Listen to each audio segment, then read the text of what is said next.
Here we are again, Sundays with Cinnamon. Hello. Hello, everyone. It is actually on Monday, the day after Sunday, and why make a rule on it? Who cares? So we're gonna do it today. As some of you know, I have just come back from renewing my 10-year vows with my husband in Belize, and I know it would not have been possible without listening to the guidance of you, Cinnamon. And I really want to thank you, and so grateful that I took on what you know, and it so resonated with my heart. And well, you actually took on what you know. Yes. I like to tell people that I'm a world-class facilitator for what you know. This business of saying, I don't know, that's a no answer in my way of seeing life.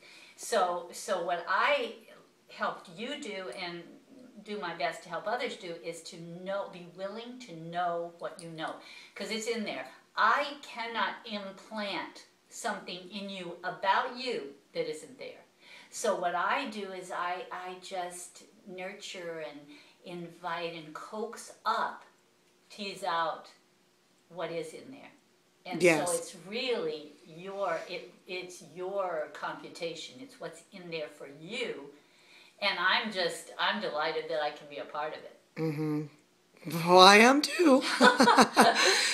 Okay, so often you say in a relationship, you speak about the endurance contest. And when people are together, whether they're married or partners or boyfriend and girlfriend. Or girlfriend and girlfriend. Or partners, yes. Often people will stay together, and you call it the endurance contest. So what is that? It's fear of change. It's becoming cozy with what doesn't work.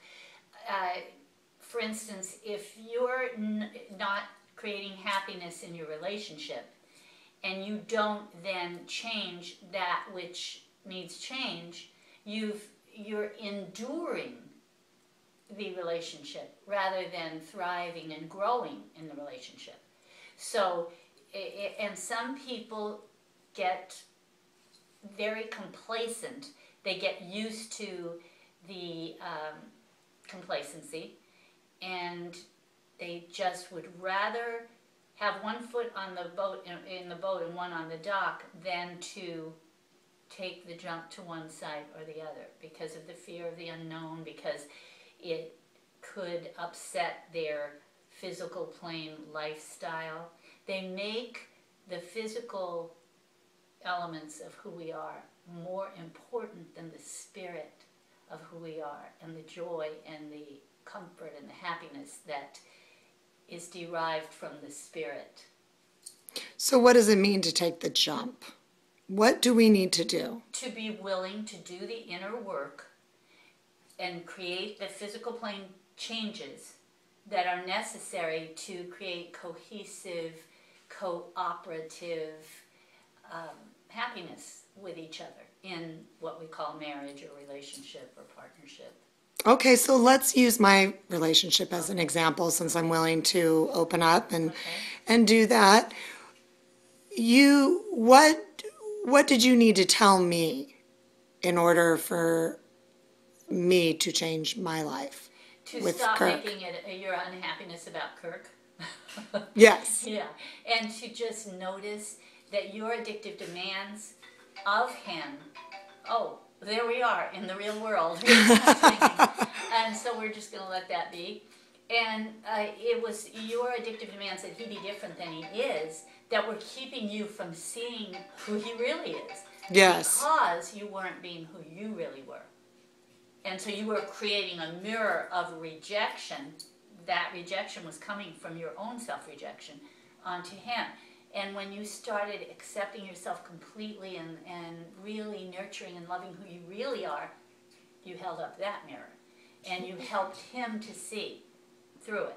Yes. Yeah, and it doesn't mean that because you make the changes and you hold up the mirror that you're going to get what you think you want. Absolutely. It just means that if you stay or if you go, you will know, I've done this. I've done everything possible to assist my partner in making the changes necessary for us to be together in this way, in this form, or I've done everything I could to make it easier to make the changes necessary to be apart. Mm-hmm. Either way, love remains. You're focused on love and not the form of loving. Roberta Flack has this amazing song, and in it she says, what became of love in the name of love? Yes. Yeah, so. And are you willing to speak about you and Hoppy? Oh, absolutely. Oh, my goodness. There's a perfect example. I call Hoppy my practice husband, and he was my first husband, and at the time I didn't have the consciousness that I had in later years, and I had so little self-esteem that I just married the first man that said, will you marry me? And I'm talking about 20 minutes after he asked me, and I'd known him 3 days. Because 3 days? 3 I didn't know days. that. Oh, wow. And it was like, I'm telling him, well, are you crazy? You're twice my age. You don't even know me. We just met. And he said, how many times do you have to read a book before you know you like it? And I said, okay. And I got married. And to this day, the reason you bring it up, I know, is because even though I made vows to God, I would love this man till death do us part, I would take care of him in sickness and in health, I divorced him years later, and I never broke my vows. Because to this day, my real, what we call the real husband showed up. I married him. I was with him for years and years. And Hoppy was the best man. Hoppy was the best man at my wedding. He gave me away just like a father would. And he was a testimony to living love. Everyone saw him walking me down the aisle and then stepping up and being Papa's best man. And it doesn't get more profound or beautiful than living love. Living love. That's what he did. He knew that he wasn't programmed to be a husband, never was. He was a Marine when I met him. He was a Marine for 22 years. I was 19, so he'd been a Marine longer than I had lived. What did I expect from this man? What did he expect from himself, you know? So to this day, Papa passed away, may he rest in peace, 15 years ago, going to be 15 in August. And Hoppy is still here, and now he's seriously ill. And all the while, I've kept my vows to him.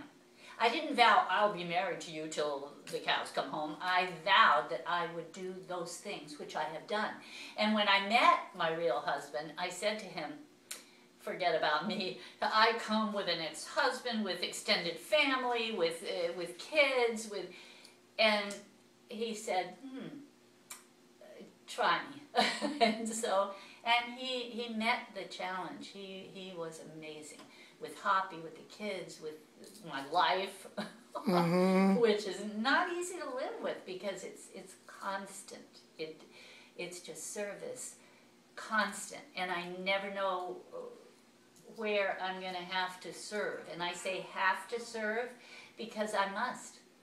It's just, I must. It's the way I nurture myself, and I thank God in a physical plane way for all that I have accomplished in the way of letting go of addiction and embracing love, and then paying it forward, which is all I'm doing.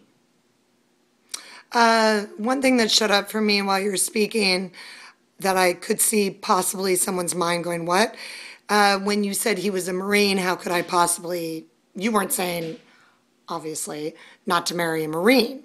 Oh, no, I'm saying that he was committed to the Marine Corps. Here's a man who was 17 years old from a little town in Wisconsin, 1,700 people or so in the town, and in those days, so many years ago, 50 years ago, the Marine Corps tore you to pieces and put you back together as a Marine. The Marine Corps is your mother, your father, you know, the Marine Corps. That's it. And those kids, that's how they live their lives. That's no longer the case. Things have changed dramatically. And what I'm saying is his devotion to the Corps was innate. Yes. Fibrous. Yes. And so we had to deal with that. Yes. And he served himself and you served yourself in a loving way. Oh, yeah, yeah. That served love for both of you. Yeah, and it didn't start in love. It started from neediness beyond belief. And yet it was a stepping stone to love that I am so in awe of.